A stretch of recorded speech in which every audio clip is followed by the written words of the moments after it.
Javed, who works as a driver, told me that till 2017 to 2018, he was able to manage his household expenses on his salary alone.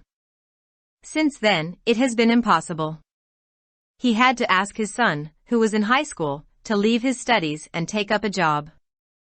Javed said that even now, with two incomes, household expenses are getting harder to manage. His only option, other than asking his employer for a raise and telling his son to do the same thing, was to take his elder daughter out of high school and see if she, too, could get a job. We have faced high inflation over the last few years. It has been particularly bad over the last year or so. For most people, salaried or self-employed, incomes have not kept pace with inflation and liquid savings have lost value. It is no wonder that standards of living have gone down. But people have to realize that we are not done with the high inflation period.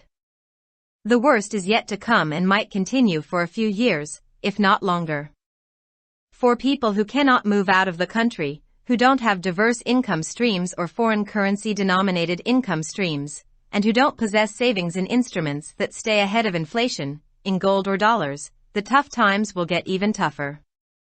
Standards of living will have to come down substantially. And this will remain the case for the majority of people in the country for many years to come. For most people up to upper middle income levels, there will need to be substantial recalibration in expenses. Essentials will have to be prioritized and a lot of, or all non-essentials will have to be cut. Some people might be able to take on additional work in the form of evening jobs or working overtime, but this is unlikely to be the case for most people. We are not done with the high inflation period.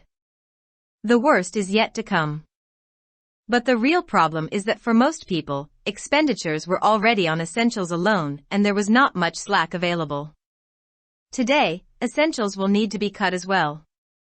People will have to rethink how often they will eat out or what they will eat, how much to spend on education and health and when, whether there is a need to move children to cheaper or government schools or, under more difficult circumstances, to withdraw their child from school altogether, delay visits to the doctor, postpone marriages, etc. Some businesses might be able to pass on all of the higher costs to their customers, but most will not be able to do so. They will, therefore, not be able to increase the salaries of their employees in line with inflation. But they will have to think of other ways they might be able to help their employees. Working from home and other innovations will need to be explored. For all of the above, the fact remains that for most people in Pakistan, there has been and will be a substantial reduction in standards of living, and this will persist for some time. If the government is able to bring the country out of the crisis, recovery might take a few years. But if the crisis persists, and this is not unlikely, the situation will continue to deteriorate and any recovery will take even longer. The current generation of workers and those who are going to be entering the labor market in the next few years will need to internalize this truth. There is a big role for the government in terms of offering effective safety nets and offering quality healthcare, education, and other public goods. But we know our government does a poor job in these areas, so we cannot expect a whole lot from it.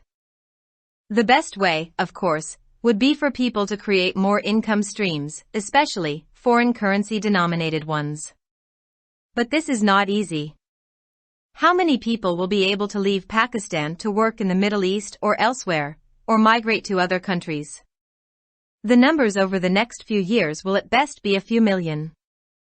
Similarly, creating a foreign currency denominated stream while living in Pakistan is not easy either. Most Pakistanis do not have the skills to be able to do that through the internet. For those who are able to do it, this can be a wonderful hedge against inflation. Creating secondary income streams for most will come down to either taking on more work or asking other family members to join the labor market. Taking on more work in an economy that is slowing down is not going to be easy. This is a time when a lot of employers are laying off their workers. The same problem is going to hit new entrants in the labor market. Pakistan has one of the lowest female labor market participation rates in the world.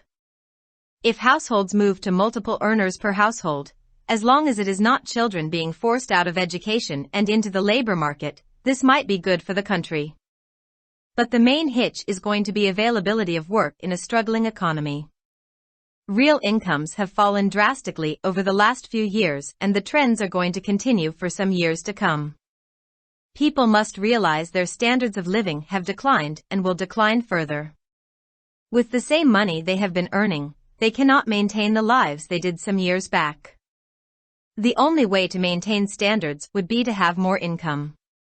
Some will be able to do so by going abroad, taking on more work, or having more family members join the labor market. For most, these options are not going to be available and will not work. For them, recalibrating expenditures and lifestyles to the greatest extent possible will be the only option.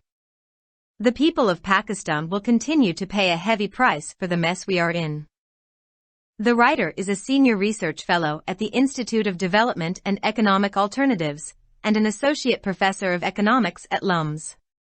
Published in Dawn, February 17, 2023.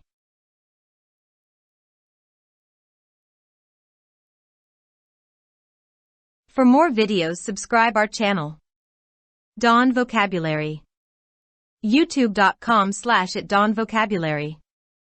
Like, subscribe, share and comments.